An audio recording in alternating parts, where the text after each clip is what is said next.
వచ్చి, ప్రభువు తన దూతను పంపి హేరోదు చేతిలో నుండి యూదులను ప్రజలు నాకు చేయనుద్దేశించిన వాటన్నిటి నుండి నన్ను తప్పించి ఉన్నాడని ఇప్పుడు నాకు నిజంగా తెలియనని అనుకొనెను. ఇట్లు ఆలోచించుకొని అతడు మార్కు అను మారు పేరు గల యోహాను తల్లి అయిన మరియ ఇంటికి వచ్చెను. అక్కడ అనేకులు కూడి ప్రార్థన చేయుచుండిరి. అతడు తల వాకిటి తలుపు తట్టుచుండగా రోదే అను ఒక చిన్నది ఆలకించుట వచ్చెను. ఆమె పేతురు స్వరం గుర్తుపట్టి సంతోషం చేత తలుపు తీయక లోపలికి పరిగెత్తుకొని పోయి పేతురు తలుపు దగ్గర నిలిచి ఉన్నాడని తెలిపాను. అందుకు వారు, నీవు పిచ్చిదానివనిది. అయితే తాను చెప్పినదే నిజమని ఆమె దృఢంగా చెప్పినప్పుడు వారు, అతని దూత అనిది. పేతురు ఇంకను తట్టుచున్నందున వారు తలుపు తీసి అతనిని చూచి విభ్రాంతి నొందిరి. అతడు ఊరకుండునని వారికి చేసయ్య చేసి ప్రభువు తన చెరసాలలో నుండి ఎలాగూ తీసుకొని వచ్చానో వారికి వివరించి యాకోబునకు సహోదరులకును ఈ సంగతులు తెలియజేయడని చెప్పి బయలుదేరి వేరొక చోటికి వెళ్ళెను. తెల్లవారగానే పేతురు ఏమాయనో అని సైనికులలో కలిగిన గలిబిలి ఇంతంత కాదు. హేరోదు అతని కోసరము వెలికినప్పుడు అతడు కనబడనందున కావలి వారిని విమర్శించి వారిని చంపనాజ్ఞాపించెను. అటు తరువాత హేరోదు యూదయ నుండి కైసరయకు వెళ్ళి అక్కడ నివసించెను. దేవుడి పరిశుద్ధ వాక్యం దీవించుగాక. ఆమేన్.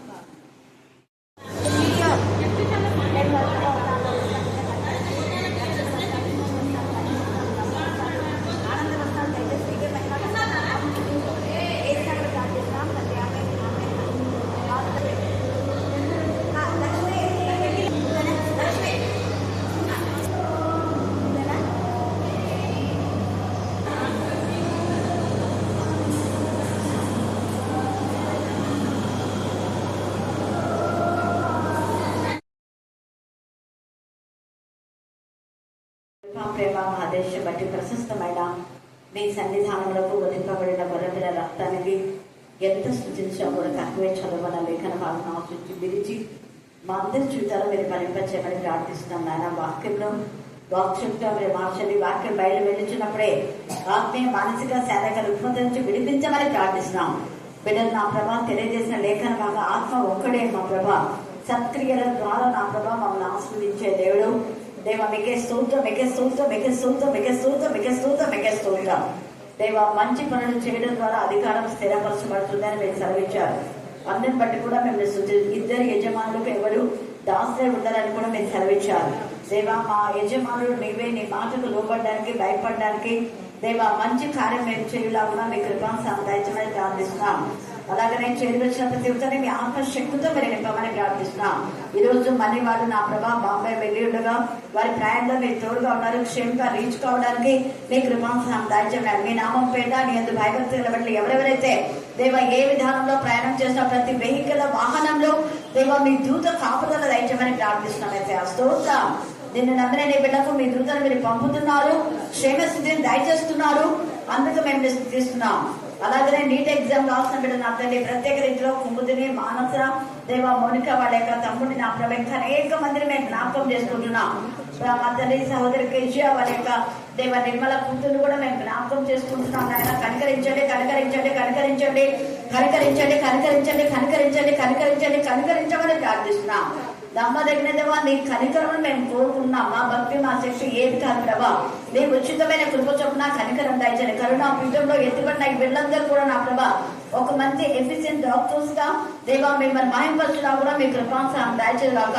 గతంలో మీరు మా ప్రభా ఎంతో మంది డాక్టర్ గా చేశారు, వారు ఇప్పుడు గవర్నమెంట్ జాబ్ లో ఉంటున్నారు. విశ్వాసం ఏంటి చెప్పండి, పడి చెప్పాలా? దృఢమైన విశ్వాసం గురించి మనం ధ్యానం చేసుకోబోతున్నాం. ఇక్కడ ఈ 12వ అధ్యాయం అపోస్తుల కార్యం మనం చదివినప్పుడు అక్కడ మనం చూస్తే పౌలు చెరసాల్లో ఉన్నప్పుడు దేవదూతలు వాళ్ళకి సహాయం చేశారు. ఎవరు చేశారు చెప్పండి? మళ్ళీ చెప్పాలా? అయితే దేవదూతలు చాలా మందికి దావీదు కానివ్వండి, దానియేలు కానివ్వండి, తల్లి మరియకు, యోసేపుకు కదా, తర్వాత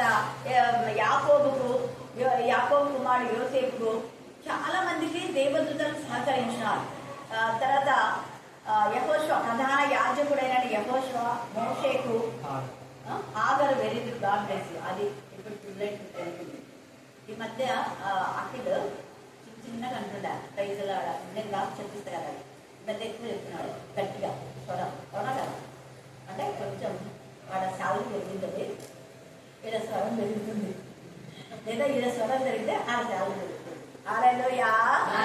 దాని అర్థం ఏంటంటే మీరు ఎంత ఎక్కువగా దేవుని కేకలు వేస్తే ఎరుసలేము ఆ ఎరుక గోడలు ఏమైపోయినాయి అంటే సింపుల్. మన దేవుడు మన జీవితంలో ఆశీర్వాదాలని ఆయన ముందే మనకు అన్ని చేపించి పెట్టి ఇస్రాకులు అన్ని వడ్డించి అమ్మ తినండి అన్నాడు. ఇంకా నేను తినలేనంటే ఏం చేస్తాను, అన్ని వడ్డించినాడు. వెరైటీ నీకు ఏం కావాలన్నా ఎన్ని వెరైటీస్ నీకు ఇష్టమైతే అవన్నీ నువ్వు మనసులో పలానా వెరైటీ అని అంటే ఆడ వచ్చిండదు. కానీ తినే బాధ్యత ఏమది, ఇంకా తినలేమంటే ఎవరు ఏం చేయలేదు. కాకపోతే తినలేమంటే నోట్లో కూడా కలిపేస్తారు అంత ప్రేమగా తండ్రి. ఆయన బలహీనమైన గొర్రెలను రొమ్మును ఆడించుకొని వాటికి మేత పెట్టాడండి. గాయపడినటువంటి గొర్రెల గాయను మాన్పుతాడు ఆయన. గొర్రెలకు చెయ్యి కట్టుకోవడానికి వాళ్ళకి చేత కాదు కదా, అలాగా నిశ్చయ స్థితిలో ఉన్న వాళ్ళు ఈ గొర్రెలు కానీ ఏవైనా గాయపడిన జంతువులను ఆయనే బాగు చేసేవాడు. గాయము మాన్పువాడైనే, గాయము రేపువాడు కూడా ఆయనే. కాబట్టి ఇక్కడ ఈ పేతురు దగ్గరికి వీళ్ళందరికీ కూడా పౌలు శీలలు ప్రార్థన చేస్తూ ఉంటే లేదా పాటలు పాడుతుంటే దూత వచ్చింది. దానియేలు ప్రార్థన చేస్తుంటే దూత వచ్చింది కదా. తల్లి మరియా ప్రార్థన చేస్తుంటే లేదా దర్శనంలో దూతలు వచ్చినాయి. యోసేపు కలలో దూతలు వచ్చినాయి.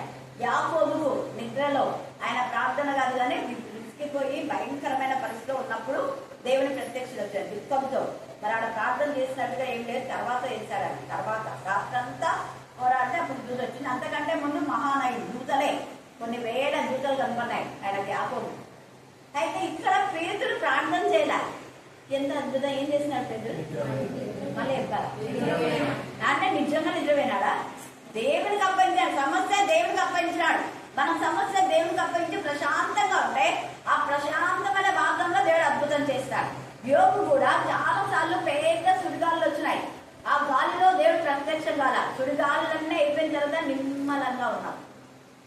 సమయాలు కూడా ఎన్నిసార్లు దేవుడు ప్రత్యక్షంగా చూస్తే నిమ్మలంగా ఉన్నప్పుడు తండ్రి అయిన దేవుడు వస్తాడు. కొన్నిసార్లు సుడిగాలిలో పెద్ద గాలి వీచినప్పుడు పరిశుద్ధాత్మతో శక్తితో నింపబడ్డారు. ఎప్పుడు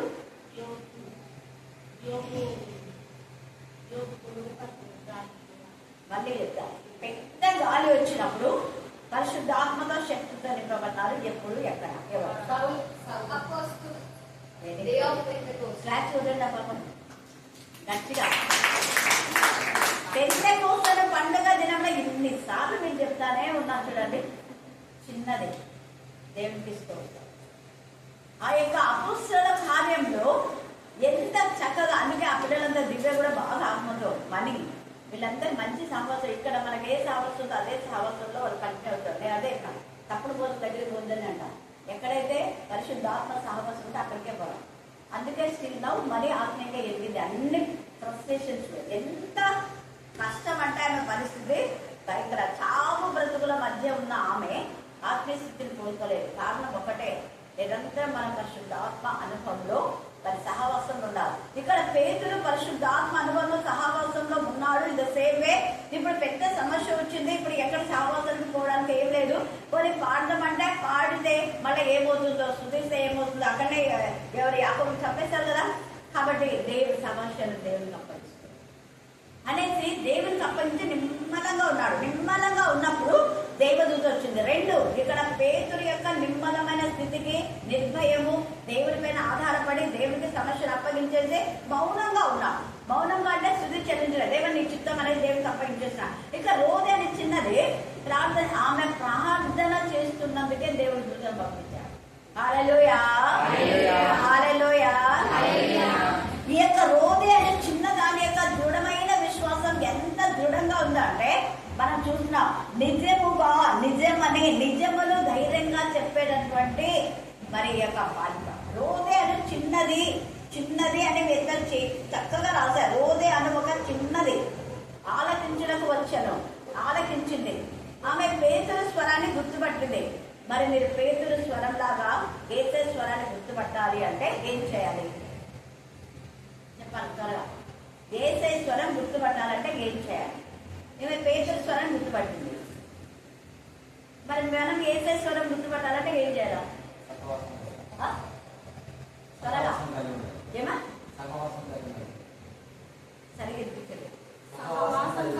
సహవాసం ఇంకా అదే వాక్యమును ఎంతగా మనం చదువుతామో అంతగా చదవాలా, వినాలా, ధ్యానించాలా, ప్రకటించాలా. పదే పదే పదే ప్రకటిస్తూ ఉంటే మనకు దేవుని యొక్క వాక్య స్వరం అంటే దేవుని యొక్క వాక్యమే. వాక్యంలో ఉన్నటువంటి నిగూఢమైన సత్యాలు మనకు అర్థమైపోతాయి. అలాగే ఒక స్వరం పదే పదే విని ఆ స్వరాన్ని మనం ఐడెంటిఫై చేయగలం. చర్చిలో వాళ్ళు పాడుతున్నారు, ఎందుకు వాళ్ళకి వింటుంటారు. కొత్తగా ఎవరైనా పాడుతారో ఎవరో కొత్తలు పాడుతున్నారు కదా, వెంటనే ఎవరో కొత్తలు చెప్తున్నారే వాక్యము. కారణం ఏంటి? మనం విని విని విని వాళ్ళ స్వరం మనకి ఏమైపోయిందంటే అలవాటు అయిపోతుంది. అలాగా ఎంత చక్కగా ఒకసారి వీళ్ళ నాన్న వేద్యంలో వెళ్ళి వాక్యం చెప్తా ఉంటే కన్నయ్య వీళ్ళ నాన్న అంతా అప్పుడంటే కొత్తగా పెళ్ళయింది, పిల్లలంతా ఇలా చిన్నగా పిల్లలతో ఏమో తెలియదు నాకు. రాజు చెప్తా ఉన్నాడు వాక్యం. చెప్తుంటే అందరూ ఏమి సలమక్క వేద్యంలో చెప్తుందా, అక్క వేద్యంలో చాంసాలు నేను చెప్తున్నా, వేద్యంలో నాకు తెలియదండి, నేను దేవునితో మా స్థుతి చేసుకుంటున్నాను ఇంట్లో, కాబట్టి సామాన్యంగా వేద్యంతో వేరే టైంలో నాకు ప్రోగ్రామ్ చేయాలని చెప్తున్నాను. అందరూ వేద్యంలో ఏం అక్క చెప్తుంది అంటే తర్వాత కాదు రాజు. తర్వాత కన్నయ్య చెప్పేటప్పుడు అక్క స్వరం లాగుందే లౌడ్గా. సునంద వాక్యం చెప్పేటప్పుడు కూడా చాలా లౌడ్గా వస్తాయి. ఇప్పుడు కొంచెం స్వరాలు మారినాయి కదా. అప్పట్లో వాళ్ళు చెప్పినా కూడా నేను చెప్పినట్టుగా పవర్ ఆఫ్ అథారిటీ ఉండేది కాదు. సునంద ప్రార్థన చేసినా వాక్యం చెప్పినా కూడా అలాగే ఉండేది. అంటే ఆ స్వరాన్ని విని విని విని విని మనకేమిటో ఒక భాష మనం వినడం ద్వారా అదే భాష మనకు వస్తా. అవునా కదా? బాంబే వాళ్ళు ఏడా అంటుంటారు, ఏడ ఉంది అంటారు కదా, గూడూరులో ఎక్కడ ఉంది అంటారు. అవునా? ఇంకా వాళ్ళ భాషను ఎవరైనా ఇమిటేట్ చేసి మనం కూడా మాట్లాడాలంటే ఏడా అంటుంటారు. ఈ మధ్య అవును అనే దానికి హా హా అక్క అంటే what is the meaning of హా అన్నానే. కొంతమంది హా అక్క అంటుంటారు. రాజు కూతురు ఈరోజు చెప్తే హా అక్క అంటే what is the meaning of హా అన్నా.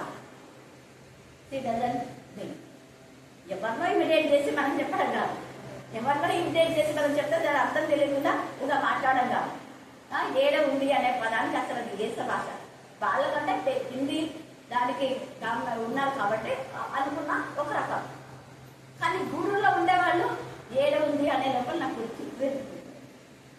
తెలుగుని సంవేదనమ్మా అని చెప్తాను. హల్లెలూయా, హల్లెలూయా, హల్లెలూయా. హైదరాబాద్ వాళ్ళు కానీ బాంబే ఇంకా చెన్నై ఇలాంటి వాళ్ళు వాళ్ళ మా తెలుగు పదం సరిగా రాదు కాబట్టి అలా అలవాటు అయిపోతే చెప్పినా నో ప్రాబ్లం.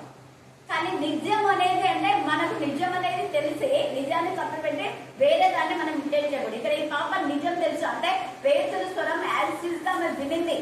విన్న ఆమె యొక్క మాట ఏమైందంటే ఎవరు ఎన్ని చెప్పినా వినలేదు. ఈ రాత్రి నువ్వు కూడా అలాగే ఉండాలి.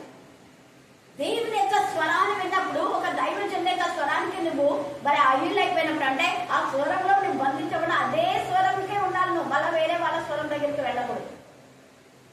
నాకు తెలిసి వీళ్ళంతా ఎవరెవరి స్వరాలు విన్నారేమో పేదోడు స్వరం గుర్తుపట్టాలి. ఆ పిల్ల పడి గుర్తుపట్టింది చిన్నది. మళ్ళా వీళ్ళలో అనేక మంది ఉన్నారంట, పెద్దోళ్ళు ఉన్నారు, అంతే ఆడ మార్గం తల్లేనుంది కదా, పెద్దవాళ్ళు ఎంతమంది ఉన్నారు. మళ్ళీ వాళ్ళు ఎంత గుర్తుపట్టలా అని నాకు అర్థమైపోయింది. వాళ్ళకంతా కూడా మైండ్ ఏమో ఏమైపోయింది, బాడీ ప్రెజెంట్ మైండ్ ఊట అందరితో వాళ్ళు హల్లెలూయా హల్లెలూయా హల్లెలూయా ప్రైజ్లా ప్రైజ్లా ప్రైజ్లా హోసానా థ్యాంక్స్ అంటే హోసానా అంతే. కానీ ఎందుకు చెప్తున్నాం థ్యాంక్స్ అనేది వాళ్ళకు ఇన్నర్ హార్ట్ లో ఆ ప్రెజర్ లేదన్నమాట.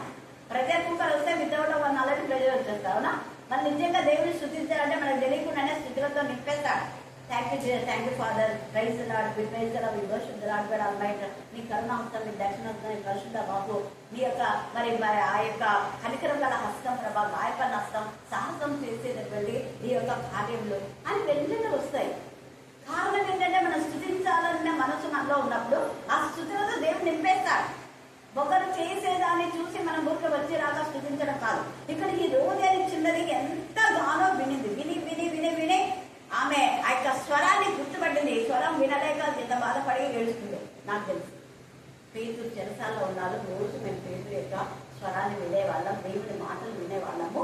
మరి పేతురు చెరసాల్లో ఉండదు వెళ్ళలేకపోతున్నాం దేవాని గుండె తగిలేలా ఏడ్చింది. అది ఏడ్చి తండ్రి అయిన దేవా, మాకు పేతురు అంకుల్ కావాలి, అంకుల్ వాక్యం మాకు కావాలి అని గగ్గోలు పెట్టి ఏడ్చినదే ఆక్రందన సింహాసనం దాటిదను. వెంటనే దూతను పంపించాడు ఈ చిన్న దాని ద్వారా.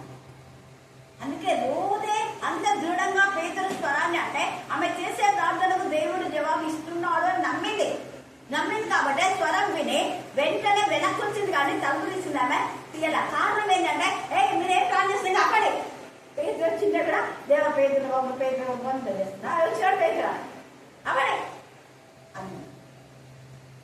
అంటే వాళ్ళు నమ్మలా. పేతురు రావాలా పేతురు ఊకే పెదురుగా ఉంటున్నారు. నిజంగా రావాలనే జీలు వాళ్ళకి లేదు. మనం కూడా దేవుడు వాళ్ళ స్వస్థపరచు అంటే స్వస్థత కాదు, నిజంగా స్వస్థపరచం అంటే దేవుడు స్వస్థ, దేవుని స్వస్థపరచు, లేదా వేరే వాళ్ళ కోసం భారంగా చేయాలి, లేదా నమ్మిక ఉంచాలి. ఎవరికో ఒకరికి నా నమ్మిక ఏకీభవిస్తే దేవుడు స్వస్థత ఇస్తాడు. ఇంకా దేవుడు నాకు బాగా లేదు, నేను భారంగా చేస్తున్నా, ఏడ్చుకుంటూ చేస్తున్నా, కన్నీటితో చేస్తున్నా, తల బాధకం చేస్తున్నా, ఉపవాసం చేస్తున్నా అంటే నీ ప్రార్థన అన్ని పైపైన ఉన్నవి అంతే. లోపలికి పోతే కదా శక్తి వచ్చేది, అవునా కదా? మనం తిన్నా మళ్ళీ వామిటింగ్ అయిపోతే ఏం శక్తి వస్తుందా? కాదు. వింటున్నామో ఇక్కడ అయిపోతుంది. అంత ఇదిగా పెద్దోళ్ళు అంటే ఎప్పటి నుంచో వినింటారు కదా. 3.5 సంవత్సరాలు పెద్దోళ్ళు వాక్యం చెప్పాడు యేసుప్రభు ఉన్నప్పుడే. మళ్ళీ తర్వాత ఇప్పుడు ఎన్నేళ్ళు చెప్పినాడు అక్కడ తెలియదు. అంత పెద్దోళ్ళు ఒక్కరన్నా కూడా అర్థం లేకుండా వాళ్ళు పాడిపోతా దేవా పేదలు పంపు చెరసాల నుంచి చేయవా యాకోబుని చంపిన పేదలు చంపదు కొట్టండి బాగా ప్రార్థన లేదు. కానీ రోజు అలా చేశారు. ఏం చేస్తుంది మా పంపులు కావాలి, రైతులందరూ వాక్యం వినాలి. ఈ రోజు వినలేదు, ఒక్క రోజుకే మా బాధ, ఒక్క రోజులోనే ఆ బాబా గుండె పనిచేస్తుంది. ఒక్క రోజు వినకపోతే అంత బాధపడినప్పుడు మనకి ఎంత బాధతో ఉన్నాం. ఎన్ని రోజులు వాక్యం వినలేదు ఆ జీవితంలో మనకు వెంటనే దేవుడు నీ ఆక్రందన చూసి నీ సత్క్రియ అంటే దేవుని ఎందుకు విశ్వాసించి ప్రార్థన చేయడమే. విశ్వాసం లేని క్రియ వృద్ధం, క్రియ లేని విశ్వాసం కూడా వృద్ధమే, రెండు వేస్టే. ఈ పాప క్రియతోనూ విశ్వాసంతోనూ ప్రార్థన చేస్తుంది, భారంతో, తర్వాత దేవుడు చేస్తాడని నమ్మింది కాబట్టి స్వరాన్ని విని ఇక్కడికి వచ్చి వాళ్ళకి చెప్తున్నా వాళ్ళు విన్నా. మళ్ళీ ఏమన్నారు, వాళ్ళు పిచ్చిది అన్నారు. అప్పుడు అయ్యో వీళ్ళందరూ కలిసి నన్ను పిచ్చిది అన్నారు, నేను ఒక్కదాన్నే ఉన్నాను, అవునులే పేతురు కాదేమో అని అనుకుందా అన్నా. 100 మంది ఏదైనా అన్నా కూడా నీకు తెలిసిన సత్యం నువ్వు ఖచ్చితంగా ప్రకటించాలి. వాళ్ళందరూ తెలుసు ఈ సత్యము, వాళ్ళందరూ ఈ తప్పు తెలుసు, వాళ్ళు చెప్పినప్పుడు నేను ఎందుకు చెప్పాలి అస్సలు అనుకోరు. అలా అనుకుంటే నువ్వు దేవుని యొక్క కుమారుడు కావు. జాయ్ చరణ్ ఒకటి పంపించి తప్పు తెలిస్తే ఖచ్చితంగా ఏం చేయాలంట, నేను చేసినట్టు తప్పు తెలిస్తే ఏం చేయాలి, అది లేకుండా సెండ్ చేసిన చూసినా లేదో తెలియదు. పేరెంట్స్లో కూడా వెళ్ళినా, కేంద్రంలో కూడా వెళ్ళినా. ఖచ్చితంగా అలా గద్దించని వాళ్ళు దేవుని పిల్లలు కాదంట చెప్పిందా. గద్దించి బుద్ధి చెప్పే వాళ్ళే దేవుని పిల్లలు కూర్చోబట్టాలి. ఎంత తేటగా మనకు తప్పు తెలిసినప్పుడు చెప్పట్లేదు అంటే నిజంగా దేవుని భారం బాధ్యత లేదు. కాబట్టి దేవుని భారం బాధ్యత ఉంది. వాక్యం ప్రకటించే వాళ్ళు ఇంకా అనేక మంది మారాలి. రీసెంట్ గా ఒకవేళ మాలితో ఏమో రోజే అంతగా పేతురు యొక్క వాక్యం కోసం తపన కలిగి తృష్ణ కలిగి దేవునికి మరపెట్టింది. ప్రభు ఆ వాక్యం ఆగిపోయింది, మనం ఏడుస్తున్నాం అలాగా. అయ్యా సంఘాల్లో వాక్యం వినిపించడం వల్లే లేదు, సంఘాలన్నీ కూడా గుండిపోతున్నాయి, సంఘాలన్నీ కూడా ఎలాగ అయిపోతున్నాయి, ఎండిపోతున్నాయి, ఎండిపోయిన చెట్లాగా అయిపోతున్నాయి, కొమ్మలన్నీ విరిగిపోతున్నాయి. ప్రభు కనికరించు. అనేక సంఘాల్లో ఉన్న బాగా వాక్యం చెప్పే కాపరులను చెడగొట్టేస్తున్నారు. చెడగొట్టేటటువంటి కాపర్లు ఉన్నారు, చెడగొట్టేటువంటి పెద్దలు, చెడగొట్టేటువంటి ప్రజలు, వాళ్ళ నామకాస్త విశ్వాసులు. ఇక్కడ ఈ పాపని ఎంతగా అందరు కలిసి నువ్వు ఇచ్చిదాను అన్నారు. అంత చిన్నదే పెద్దలందరూ గద్దించినా కూడా అస్సలు ఏమాత్రం కూడా కాంప్రమైజ్ కాదు. లేదు, నేను చెప్పింది నిజం. అందరూ సిగ్గువేలా మాట్లాడింది. అవును పేతురే, నేను విన్నాను, అది పేతురు స్వరమే. ఇంకా అక్కడ ఎంత జరిగిందో రాయడానికి క్లుప్తంగా ఉంది. అసలు మీరు పేతురు స్వరాన్ని విన్నారా? మీరు అసలు పేతురు వాక్యం చెప్తుంటే ఎక్కడుంది మీ తలకాయ, మీ చెవులు ఎక్కడున్నాయి అని నాకు తెలిసి ఇంత గట్టిగా చెప్పినామే, గట్టిగా మాట్లాడింది. దృఢమైన విశ్వాసం తప్పును గట్టిగా గద్దించేలా చేస్తుంది. అందుకనే రోదే అని ఒక చిన్నది ఆలకించడానికి వచ్చిన ఆమె పేతురు స్వరం గుర్తుపట్టి సంతోషం చేత తలుపు తీయక లోపలికి పరిగెత్తుకొని పోయి పేతురు తలుపు దగ్గర నిలిచుడాన్ని తెలిపాను. అందుకు వారు పిచ్చుదాని వల్లే, అయితే తాను చెప్పినదే నిజం అంటే దాని అర్థమైంది మీరే పిచ్చోళ్ళు. ఇంకా అక్కడ ఎన్నెన్ని జరిగిందో నాకు తెలియదు. అందరు నోరు మూయించేస్తుంది, మీరే పిచ్చివాళ్ళు, నేను కాదు పిచ్చిదాన్ని. దృఢమని నిజం ఈ రాత్రి కాల సమయమందు సత్యవాక్యములు దృఢమని మనం చెప్పగలుగుతున్నామా? ఎంతమంది చెప్పొద్దన్నా చెప్తున్నామా? ఎంతమంది వద్దు ఇక్కడ ప్రకటించొద్దంటే ప్రకటిస్తున్నామా? చూడండి, పేతురు గురించి ఎంత ఖచ్చితంగా చెప్తా ఉంది. అతని దూత అని చెప్పి మళ్ళీ ఏం చేస్తున్నాడంట? ఎవరి దూత అంట? పేతురు చూసావా? పేతురు కాదులే, పేతురు దూత వచ్చుతాడు అంటే దూత పేతురు స్వరంలాగా ఉంటుందా? చూడండి ఎంత అవివేకంగా మాట్లాడుతున్నారు. అక్కడ పేతురు కోసమే ప్రార్థన చేస్తున్నారు, కానీ నమ్మకం లేదు. నువ్వు ప్రార్థన చేస్తున్నావు, నీకు నమ్మకం లేదు, నేను స్వస్థత పొందినావు ఇచ్చినావని. మళ్ళీ నేను నమ్ముతున్నాను అంటావు, వేస్ట్ నమ్మకం. అందుకని ఇక్కడ అంటున్నారు వీళ్ళు ఇంతమంది చేరి ప్రార్థన చేస్తున్నారు కానీ వాళ్ళకి నిజమైన విశ్వాసమే లేదు. ఈ పాప చెప్పినప్పుడు మీరే పిచ్చోళ్ళు అనేది ఖచ్చితంగా. అసలు మీరు విశ్వాసంగా ప్రార్థన చేయడం ఎందుకు చేయడం లేదు, మేము చిన్నదాన్ని డోర్ మూసుకోం అన్నది అంటావా అని కూడా నిండా అన్నా కూడా అవును మేము నిజమే చెప్తున్నాం. అంత లోపలనే తలుపు చూస్తే ఎవరు తెలుసు దూత. చూడండి మళ్ళీ ఎంతగా వాళ్ళ తప్పులు. చాలా మంది తమ ఒక అబద్ధాన్ని కప్పి పెట్టడానికి 100 అబద్ధాలు చెప్తారు. తమ తప్పుగా అస్సలు ఒప్పుగారు బతుకులు. మళ్ళీ ఆ తప్పును ఏం చేశారు? సమర్థించడానికి. ఇక్కడ చూడండి, అతని దూత అనేది పేతురు ఇంకనూ తట్టుచున్నందున వారు తలుపు తీసి అతన్ని చూసి విభ్రాంతి నందు ఇంకా అతనే ఉన్నాడు. అప్పుడు వారు అన్నారు, నాకు తెలిసి రోజనే తీసింది. ఇంకొకరు ఎవరైనా కొంచెం విశ్వాసం కల్లా చూద్దాపా అంత చెప్తుంది అమ్మ. కొంతమందికి వస్తుంది కదా, అంత చెప్పినప్పుడు ఏం తలుపు తెచ్చి చూస్తే ఏమైతుంది?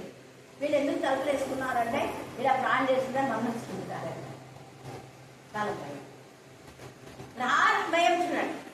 యాకోబు చెప్పినారు, మీరు పేదల కోసం చేస్తారా, మీరు పేదలు సపోర్ట్ చేస్తారా అనేసి మమ్మల్ని ఎక్కడ ఏం చేస్తారని గట్టిగా తలుపు వేసుకుని తెలుసుకుంటూ ఉన్నాం. అది కదా ముందరనే పోయి ఎవరైనా తెచ్చిస్తే బాగుండదు కదా. వాదనలు గురిపోయినారు. మనం కూడా అంతే, అందరం లేకుండా వాదనలు గురిపోతుంటాం నిజాన్ని తెలుసుకోకుండా. తర్వాత వారి తలుపు తీసి అతను చూసి విభ్రాంతి నందిరి అతడు ఊరకుండుడని వారికి ఏం చేసినాట? చేసైగా. ఎందుకు ఊరకుండా చేసైగా చేసినాట? ఊరకుండా అని చెప్పచ్చు కదా, ఎందుకు చేసినాడు? ఒక్కసారి ఆలోచించారు. పేతురు స్వరం గంభీరమైన స్వరం, భీకరమైన స్వరం. అక్కడ చుట్టుపక్కల రాళ్లకు చెవులు ఉంటాయి కదా, దూరాలకు చెవులు ఉంటాయి. పక్కన వీళ్ళు చేసేటటువంటి ప్రాంతాలకి ఇంట్లో ప్రాంతాలతో తెలుసు. ఎవరినైనా సైనికులు పెట్టింటారు అని చెప్పేసి చేసేక చేసినాడు. 60 అంతకంటే ముందు మనం చూస్తే ఎవరైతే ఆయనను బంధించారో అదే వ్యక్తి ఏం చేసినాడు తెలుసా? ఇంటికి తీసుకొని వచ్చి ఆయన గాయములు కట్టి, చూడండి ఎంత ఇదిగా ఆయనకు భోజనం పెట్టాలి కూడా. ఇంకొక చోట మనం చూస్తే గాయాలు కట్టి భోజనం పెట్టాలి. హల్లెలూయా, హల్లెలూయా, హల్లెలూయా, హల్లెలూయా. కాబట్టి ఈ యొక్క మరి రాత్రి కాల సమయం మందు మనం జ్ఞాపకం చేసుకోవాలి. దూత నిత్యంగా మీకు సహాయకారిగా ఉందా? దూత నీ పక్షంగా ఉందా? ఇక్కడైతే బయటకు వచ్చాడు, అక్కడైతే వాళ్ళు పౌలు సీలలు మీరు ఏం చేసుకోవద్దండి, మేము ఇక్కడే ఉన్నాం. వాళ్ళ గాయాలు మాని వాళ్ళకి ఏం చేస్తారు? భోజనం. దేవుడు ఆశ్చర్యకరుడు, ఆయన అద్భుతాలు చేసేదే. అందుకనే ఇక్కడైతే పేతురు ఎంత చక్కగా అన్నారు, ఊరకుండుడని వారికి తను చెరసాల నుండి ఏలాగా తీసుకొని వచ్చినా వారికి ఏం చేసినాడ? వివరించి సాక్ష్యం చెప్పినాడు. మన భక్తులు ఎంత సాక్ష్యమే ఉండదు అంటే ఏం చేసింది? తాను ఏం చేస్తాడో ఉన్నది ఉన్నట్టుగా సాక్ష్యం చెప్పాడు. మనీ ఉన్నది ఉన్నట్టుగా చెప్పింది కానీ మా ఆయన చాలా బాగుందని చెప్పిందా? మా ఆయనకు దురాత్మ పట్టిందని చెప్పిందా? ఏం చెప్పింది చెప్పండి? మళ్ళీ దురాత్మ పట్టి బాగైంది అని చెప్పింది. దురాత్మ గురించి చెప్పకుండా ఉండిందే? మనలో అసలు దురాత్మ గురించి చెప్పాలి, అస్సలు చెప్పాలి. అందుకనే వాళ్ళ భక్తులు అట్లనే ఉంటాయి. దురాత్మ నుండి అందరినీ శోధిస్తున్నాయి. ఇక్కడ పేతురు జరిగినట్టుగా చెప్తున్నాం. రోజు అని చిన్నది కూడా తను విన్న స్వరం ఖచ్చితం. అది మనం ఖచ్చితంగా నిజం చెప్పే వారంగా ఉన్నాం. ఖచ్చితమైన నిజాన్ని కప్పిపెట్టే వారంగా ఉండకూడదు. రోదే అలాంటి దృఢమైన విశ్వాసం. ఈ రోదే అంటే రా అనే అక్షరంతో చాలా మంది ఇలాంటి విశ్వాసాన్ని కలిగి ఉన్నారు. రా అనే అక్షరం అని చెప్తున్నారు. Rahab, very good. రాహబు ఎంత దృఢమైన విశ్వాసం. ఎవరు ఒకవేళ వాళ్ళు రానన్నా కూడా లేదు, ఖచ్చితంగా దేవుడు అద్భుతం చేస్తాడు. ఈ ఒక్క రోజు రండి బలవంతం చేసింది. అయ్యి నువ్వు వేషము, నువ్వు అసలు ఏడమారినావు, నువ్వు ఎందుకు పిలుస్తున్నావు ఏమనుకుంటారు కదా కొంతమంది మంచిగున్న యువకులు అయితే నీ ఇంట్లోకి ఎందుకు వస్తారు, నువ్వు ఒక వేషమే నీ ఇంట్లో పిలుస్తున్నావా అని అంటారు. అన్నా అన్నా దయచేస్తున్నా నేను అలాంటి పని చేయను. ఈ ఒక్కరోజు రండి, నేను ఒక్కదాన్ని లేదన్నా, ఇంట్లో చాలా మంది వచ్చేసారు ఇప్పటికే అన్న, ప్లీజ్ అన్నా ఎంతమంది అనుకుంటున్నాను అన్న, నేను అలాంటి దాన్ని కాదు. పోనీ నేను ఒక్కదాన్ని పిలిస్తే మీరు రావు. ఇప్పుడు చాలా మంది వచ్చారు, మీరు వచ్చి చూడండి. చాలా మంది ఉంటే మీరు లోపలికి రండి, లేదంటే బయటకు రండి. ఆడ ఎంత జరిగితే ఎంత మంది అడుగుతుంటారు. కాలు పెట్టడానికి కూడా స్థలం లేకుండా ఇల్లంతా నింపేస్తుంది. రానంత వాళ్ళందరితో కొంతమంది ఊహించుకుంటారు, కొంతమంది తింటున్నారు, ఏమైనా చేయని వాళ్ళని తప్పించుకోరు. ఒక్కరోజు ఉంటే దేవుడు కావాలంటే నా ఇంటికి ఎర్ర తొడుగు కావాలని కట్టినాను కావాలంటే చూడు, అది వాళ్ళే ఇచ్చారు. అది చూసి చాలా మంది వచ్చింటారు. ఎర్ర తొగరు దారం వాళ్ళు మాకు ఇచ్చిపోయారు, దాన్ని నేను కట్టాను. ఆ తొగరు దారం చూసేదా మీరు లోపలికి రండి. ఇశ్రాయేలులకు అందరినీ కూడా దేవుడు కాపాడతారు. ఈ లోపలికి వచ్చిన మీరందరూ కూడా ఇశ్రాయేలులో ఒకటి కాపాడబడతారు. మిగతా వాళ్ళందరూ కూడా ఎవరైతే ఇలాగ లోపలికి రారో వాళ్ళందరూ రేపంతా బూడిదైపోతారు. మీరు చూడండి కావాలంటే ఒక్కరోజు ఎంత వ్యక్తేసిందో. చాలా మంది ఇళ్ళకి వచ్చి అంతమంది ఉన్నారులే ఏం పర్లేదు అని వచ్చిందా. ఫస్ట్ కొంతమంది ఎవరు లేనప్పుడు వచ్చిందాం ఆడవాళ్ళు తీసుకుంటారు. ఒక 10-20 మంది ఆడవాళ్ళు వచ్చేసరికి మిగతా ఒక్కొక్కరికి వస్తారు కదా, 20 మంది వచ్చేసరికి కొంచెం ధైర్యం వచ్చే పర్లేదులే అంత ఆడలు ఉన్నారు అని ఆడలు ఇంకా మొగలు ఉన్నారు. ఇలా ఇల్లంతా నేర్పేసేది. కాలు పెట్టడానికి కూడా స్థలం లేదు. ఆ ఒక్క రాదు ఎంత నమ్మకం. అందుకే తన వారందరినీ కాపాడుకోవాలి. తనకు కూడా దేవుడు జీవాన్ని ఇచ్చారు. మరణంలోంచి జీవంలోకి వచ్చేసింది ఈ యొక్క రాహం. ఒక వేశ్య, ఆమెకున్న దృఢమైన నమ్మకం, విశ్వాసం పడుతుంది. అదే దేవుని విశ్వాసం. దేవునిలో మనం విశ్వసించింది అంటే ఆమె దేవుని విశ్వాసం ఎలాగ వచ్చింది అంటే పదే పదే పదే పదే పదే తండ్రి అయిన దేవుని అద్భుత కాలం ఆశ్చర్యకాలం విని ఆమె గుండెలు కరిగిపోయినాయి. పాపం అంతా కక్కేసుకుంది, పాపం అంతా విడిచిపెట్టేసింది. కక్కిన కుక్కలు మళ్ళీ తిన్నట్టుగా తిన్నాను. మన వాళ్ళు చాలా మంది జనరల్ ఫస్ట్ అంతా కప్పుకుంటారు, మళ్ళీ ఏం చేస్తారు, జనరల్ ఫస్ట్ అయిపోతారు, మళ్ళీ ఫిబ్రవరికి కట్టినాడంతా మళ్ళీ తిన్నారు. అందుకే కుక్కలు దేవుడి రాజ్యంలో వారసులు కాదు అని రాయబడి. మొదటి పేరు 2:22 ఉంది. తర్వాత ప్రకటనలో కూడా చివరిలో కుక్కలు దేవుడు రాదు. కుక్కలు అంటే ఈ కుక్కలు కాదు, యా కుక్కలు మనల్ని ఇదే చెప్తున్నారు. ఒకసారి చెప్తుంటే నేను విన్నా, ఈ కుక్కలు కాదు, చాలా మంది కుక్కలు పెంచుకుంటారు, కుక్కలు దేవుడు నడుస్తారు. కుక్కలు పెంచుకోమని ఉందా? కుక్క విశ్వాసం గల జంతువు ఉందా లేదా? మరి దేనికి ఏ దానికి ఆ పేరు రాలే, కుక్కకు వచ్చింది. ఇన్ని జంతువులలో అలాంటి విశ్వాసం గల జంతువు అని ఉందా? లేదు. ఎద్దులను గేదెలు అవన్నీ మనం వదిలేస్తే అవన్నీ వెళ్ళిపోతాయి, రావు ఇంటికి. కానీ ఏమొస్తాయి? కుక్క వస్తాయి. దానికున్న విశ్వాసం మనుషులకు కుక్కలను చుట్టుకొని అంటే ఈ కుక్కలు కాదు, యూదులు అనే కుక్కలు. వాళ్ళు పాపాన్ని ఒప్పుకుంటారు, తింటారు. మన పాపాన్ని విడిచిపెట్టడం చేయడం కుక్కలు. కుక్కల్లాగా విడిచిపెట్టిన పాపాన్ని మళ్ళా మనం బతుకుతున్నామేమో వద్దు అలాంటి పరిస్థితి. విడిచిపెట్టిన పాపాన్ని మళ్ళా చేయలేదు రాహబు. అందుకే అనేకులకు రక్షణ ఇచ్చింది. తర్వాత రూతు మోయాబుని విడిచిపెట్టింది. రాక్షసుడు అన్నా కదా, రోజే రాహబు రూతు. మళ్ళా మోయాబుకు వెళ్ళిందా రూతు? వెళ్ళలే. అందుకనే ఇశ్రాయేలు గోత్ర కట్టల్లో ఆ పేరు లిఖించబడి యేసయ్య ఆ యొక్క జనానికి ఆమె కారకులేదు. గోర్ప అక్కడ వచ్చింది. గోర్ప వచ్చి ఏడ్చింది, వగలేడుకు. మళ్ళా కక్కిన తినడానికి మళ్ళీ వెళ్ళింది. మోయా వదిలిపెట్టి అత్తమా నేను కూడా వస్తా అత్తమా అని అనింది, ఏడ్చింది, మళ్ళీ వెళ్ళిపోతుంది. మా అందులో కూడా బాగా నిందే ఇంతే మంచిది మాట లేదమ్మా, నేను పోతుంటే నేను ఎంత ముద్దన్న బలంతాన్ని పంపించింది మా అత్తని వెళ్ళిస్తారా ఏమి అంత ఇదిగా ముళ్ళ తీసుకుని బలవట్లే నువ్వు ఎగురుకుండా అంటే అవును నాకు ఇష్టమే ఉండే మా అత్తని చూడాలని, కానీ మా అత్తని బలంతాన్ని పంపించింది అని ఇద్దరు. అందుకని యథార్థమైన జీవితం. ఇంకొకరు చెప్పండి, రాహబు చెప్పినారు, రూతు చెప్పినారు, రోదే చెప్పినారు, ఇంకెవరు రాజు రాహేలు. Very good. రాహేలు అయితే ఏం చేసింది అంటే ఆమె దైవికమైన విశ్వాసం ఏం లేదు అనుకు విగ్రహాలు పెట్టుకున్నారు. విగ్రహాలు పెట్టుకొని వాళ్ళ పెద్ద జగడమాడి పిల్లలు కానీ తర్వాత మధ్యలోనే చెప్పుకుంటుంది. దృఢమైన విశ్వాసం ఉన్నవాళ్ళు తర్వాత దేవుని స్థితించింది దాన్ని కూడా. ఇంకా విశ్వాసంలో కళ్ళు నేను రా అనే చెప్తాను. రా మాత్రం రాహేలు రిస్పా ఎంత నమ్మకం. ఒక్కటి కొండ పైన ఉండి 6 నెలలు రాత్రి పగళ్ళు ఏ పుల్లి నిందో ఏ కథలో తెలియదు. ఎన్నిసార్లు లేచిందో కూర్చుంటుంది, లేస్తుంది, మళ్ళీ కాపులు వస్తాయి, మళ్ళీ ఇట్లంటే మళ్ళీ కూర్చుంటుంది, తర్వాత అన్ని దొరుకుంటుంది. రాత్రి అంటే నిద్రలేదు, అదే పరాలు ఏమి తినకుండా కాపాడు. ఆ వాసన అనేది కొట్టిందో లేదో మనకు తెలియదు. చిన్న ఎలకలు ఎదుగుతుంటే కంప వాసనకు అసలు భరించలేదు. కానీ విశ్వ ఎంత ఎదుగుతున్నాడు. ఈ సమయంలో అలాంటి విశ్వాసాన్ని కలిగి ఉండి మన జీవితంలో అనేక అద్భుతాలు పొందుతున్నాం. దేవుడు ఈ లేఖన బాగా జీవించి ఆస్వాదించుగాక. ఆమె ఆమె ఆమె ఈ సమయం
ఈ రెగ్యులర్